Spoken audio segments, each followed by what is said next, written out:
Selamat malam pemirsa, akademisi, pegiat media sosial dan juga narasumber kami yang kerap kami hadirkan di Catatan Demokrasi, Ade Armando, menjadi korban penganiayaan pada tanggal 11 April kemarin. Bahkan Ade Armando dengan kondisi yang babak belur saat ini sudah menjalani perawatan di Rumah Sakit Siloam. Tadinya di IGD, sekarang kondisi pegiat media sosial ini kabarnya mengalami pendarahan di bagian kepala dan dipindahkan ke ruang HCU.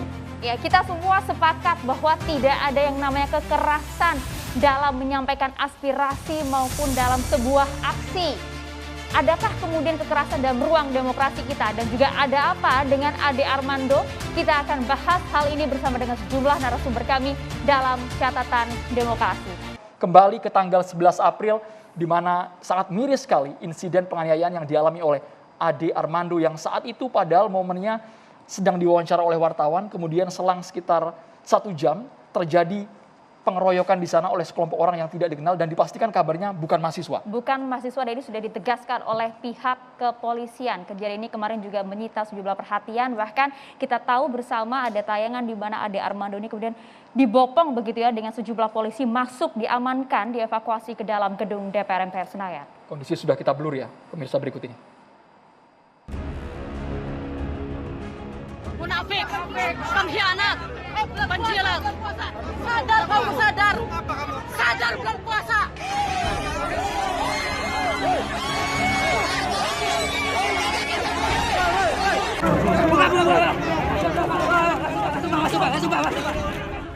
Mati lu, selamatin.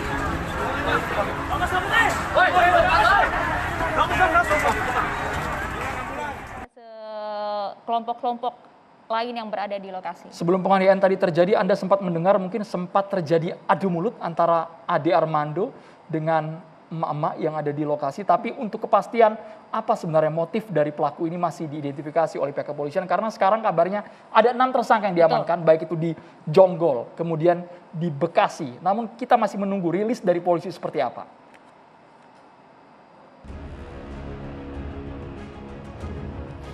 Ya, bahkan tahu juga kita mengetahui beredar muka yang diduga sebagai terduga pelaku yang kita tentu masih ingin dengar rilis secara resminya dari pihak kepolisian. Bahkan dari gambar-gambar yang mungkin Anda lihat pemirsa di media sosial, ini kita akan dengarkan terlebih dahulu pernyataan. Lembasung, Kabupaten Waikanan, Lampung. Bahwa berita yang sudah viral itu tidak benar adanya. Saya ada di rumah saya, ada di kampung saya. Rumah saya ada di Kampung Lembasung. Dan sampai saat ini saya masih ada di Kampung Lembasung. Ya, jadi dipastikan itu hoax dan sudah dikonfirmasi langsung oleh Kapolres Lampung. Memang foto banyak yang beredar di media sosial. Pemirsa, Anda juga harus hati-hati karena kita kan masih menunggu penjelasan dari polisi. Ternyata ada satu tadi yang lokasinya ada di Lampung, tapi fotonya dicatut dan beredar luas di jagat maya. Sangat disayangkan sekali, tapi kami memiliki pernyataan ini dari kepolisian mengenai kondisi maupun juga kronologi penyerangan terhadap Ade Armando. Ada sekelompok massa yang kami sudah identifikasi melakukan pengeroyokan dan penganiayaan kepada saudara Ade Armando. Yang bersangkutan dipukul, diinjak, terluka di kepala, sehingga kami melakukan tindakan-tindakan terukur untuk menyelamatkan nyawa yang bersangkutan. Pada saat anggota kami melakukan evakuasi, massa non-mahasiswa bertambah beringas, menyerang anggota, sehingga 6 anggota kami yang melakukan evakuasi terluka. Kami sangat menyayangkan ada sekelompok yang sengaja memancing di air keruh, yang niatnya bukan untuk melakukan unjuk rasa menyampaikan pendapat, tapi memang niatnya untuk membuat kerusuhan. Malam ini juga tim akan bergerak sesuai janji saya, akan menindak tegas siapa saja yang melakukan pelanggaran hukum, mengusut siapa yang menjadi dalang dan yang memerintahkan ini semua terjadi. Ya, Kapolda Metro Jaya juga sempat menjenguk ya akademisi dan juga Brigadir Media Sosial Ade Armando di Rumah Sakit Siloam Semanggi. Dinyatakan bahwa kondisinya baik-baik saja, dapat berkomunikasi meskipun memang terjadi beberapa luka, bahkan ada pendarahan di bagian kepala. Kemarin ada video yang dirilis juga ketika dari PSI Grace Natali menjenguk Ade Armando. Ade Armando bahkan mengungkapkan bahwa ya tetap berani seperti itu. Bahkan ada kata-kata yang viral ya. Nanti kita tanyakan ke Mas Eko. Tapi lebih lengkapnya kita simak terlebih dahulu video berikut ini. Kita saksikan dulu.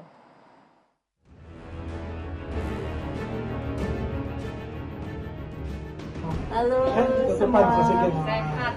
Bang Adenya sehat. Siap. Tetap semangat. Semangat Bang Ade. Semangat, nggak boleh takut. Iya Bang Ade. Teman-teman banyak di depan menunggu Bang Ade, menemani Bang Ade. Hari ini.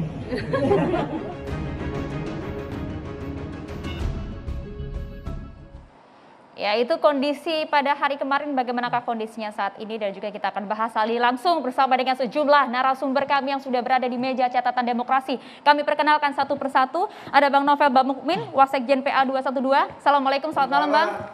Waalaikumsalam warahmatullahi wabarakatuh. Ada juga Bang Hendri Satrio, pegabat politik. Salam sehat Bang. Salam sehat Maria, Bang Andro. Kami juga menghadirkan Prof. Henry Subiakto, Guru Besar Universitas Airlangga. Selamat malam, Assalamualaikum Prof. Henry. Waalaikumsalam warahmatullahi wabarakatuh. Dan juga ini kerabat dekat dari Mas Ade Armando, host Cokro TV. Terima kasih banyak Mas Eko Kuntadi sudah hadir malam hari ini. Selamat malam, Assalamualaikum. Assalamualaikum warahmatullahi wabarakatuh. Mas Eko, kami ingin perkembangan terbaru seperti apa kondisi Ade Armando. Karena dari tadi cuplikan yang kami tampilkan begitu parah, luka di bagian wajah, bahkan katanya di badan ada yang terseret Mas ya. Ya, update tadi teman-teman itu cukup ada luka serius di kepala, ada pendarahan di dalam kepala. Jadi harus melewati CT scan, bahkan tadi sudah masuk ICU ya, high care unit. Tapi beliau sadar, bisa berkomunikasi. Kalaupun kan kalau soal luka dalam ini kan penting untuk kita kita observasi terus bagaimana dampaknya ke depan gitu loh buat Bang Ade Armando. Jadi kondisinya kayak gitu. Sekarang hari ini dia masih ada di ruang perawatan dan masih dipantau oleh dokter. Mudah-mudahan besok bisa dijelaskan. Tadi saya dengar teman-teman mau minta penjelasan dari dokter, dan dokter yang akan menginformasikan kepada publik bagaimana serius atau tidaknya kondisi Bang Ade Armando. Saya pikir itu aja. Oke, tapi sejauh ini masih bisa berkomunikasi dengan lancar ya Mas? Komunikasi bisa. Oke, apakah kemudian juga disampaikan sebenarnya apa sih ini pertanyaan publik ya? Apa yang melatar belakangi seorang Ade Armando berada di tengah-tengah aksi massa pada kemarin sore itu? Aksi Bang Ade Armando itu yang pertama dia mau membuat dokumentasi tentang aksi massa itu yang pertama. Yang kedua, aksi massa itu kan dimulai dari tuntutan menolak 3 periode, menolak perpanjangan masa jabatan presiden, dan dilakukan oleh mahasiswa. Bang Ade Armando, seingat kami, termasuk saya dan beberapa teman-teman di Cokro, itu juga orang yang sangat keras menolak masa perpanjangan masa jabatan presiden dan 3 periode. Artinya secara aspirasi mahasiswa yang melakukan protes dengan Ade Armando nggak masalah. Satu misi. Problemnya pada saat itu yang ada bukan cuma mahasiswa. Yang ada kelompok-kelompok massa yang ternyata ditangkap oleh polisi, ini bukan mahasiswa. Yang memang tujuannya bukan mau menyampaikan aspirasi, tujuannya untuk mengacaukan, membuat kerusuhan. Terbukti setelah kasus Ade Armando, terjadi juga pembakaran pos polisi kan. Memang tujuannya untuk itu. Tapi harus dibuktikan juga cara nyata nih Mas. Iya, kan sudah dijelaskan tadi sama Kapolda, bahwa tersangkanya ini bukan mahasiswa. Baik, karena yang menjadi korban bukan hanya Ade Armando tapi juga aparat kepolisian. Tapi seperti ini, Mas Eko tadi mengatakan ingin membuat dokumentasi. Kita sebutlah tujuannya ingin membuat konten. Gitu ya? Tapi sebenarnya angle konten apa yang ingin diambil? Apakah yang menggambarkan bahwa Ade Armando sejalan dengan mahasiswa menolak tuntutan menolak 3 periode, atau ada angle lain yang ingin diangkat? Kalau angle pastinya saya tidak tahu, tapi yang pasti Ade Armando sejalan dengan tuntutan mahasiswa, dan dia ingin menggambarkan itu, bahwa mahasiswa meneriakan mereka menolak perpanjangan masa jabatan presiden dan 3 periode, dan Ade Armando dengan clear, termasuk saya dan beberapa teman-teman juga menyatakan jauh sebelum ada demo ini, kita sudah menyatakan di akun media sosial kita menolak itu. Itu yang jelas. Problemnya Ade Armando mungkin kesalahannya cuma satu. Dia masih bersikap husnuzon. Berpikir bahwa yang hadir itu semuanya manusia. Ternyata banyak binatang juga di situ. Banyak iblis di situ sehingga memperlakukan orang dengan cara paling biadab seperti Tapi kan tidak mungkin Mas tiba-tiba dipukul kalau tidak ada pemantik, tidak ada pemicunya. Apa yang memantiknya? Anda melihat apa yang memantiknya? Tadi keributan dengan mama. Yang memantiknya orang berteriak penista agama, orang berteriak takbir, orang berteriak tentang la ilaha illallah kemudian memukuli Ade Armando. Itu pemantiknya, nggak ada pemantik lain. Nggak ada pemantik lain. Silakan periksa, nggak ada. Ade Armando tidak menurut Ade emosi Armando sama sekali. tidak ngapa-ngapain, dia cuma ngambil gambar, tidak ada pemantik sama sekali. Tapi sempat ada adu cekcok di sana. Ade Armando juga sempat membalas apa yang disampaikan oleh sejumlah orang di sana, Mas. Enggak, Ade Armando dituding-tuding, dia senyum-senyum aja. Dari tadi kelihatan kan? Iya, balas menginformasikan saja, tidak membalas memaki. Dia dimaki. Apa kamu? Enggak, dia bilang kan apa kamu gitu. Iya, apa kamu, terus masalahnya di mana? Pertanyaannya Maksud apakah Anda dengan membalas itu? Saya hanya menyampaikan bahwa Ade Armando membalas. Iya, apakah dengan membalas itu maka kita kemudian melegalkan ada penganiayaan biadab seperti itu? Tentu. Tidak dibenarkan. Jangan cari alasan lain bahwa ini adalah kebiadaban. Apapun ceritanya ini kebiadaban dan harus kita hentikan.